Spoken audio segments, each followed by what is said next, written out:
রাকসুর যে হিসাবটা এসছে আমাদের এখানে, সেখানে ভিপি পদে একজন সম্ভবত তার কাগজের ঘাটতি আছে, সেই জন্য জিএস পদে একজন, সিনেটে 2 জন, আর এজিএস অন্যান্য এজিএস পদেও সম্ভবত একজনের প্রার্থিতা আমরা বাতিল করেছি।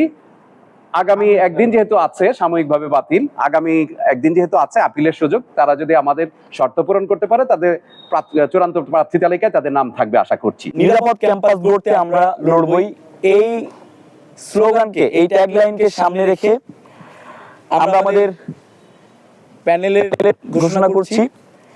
আমাদের প্যানেলের নাম আধিপত্য বিরোধী ঐক্য।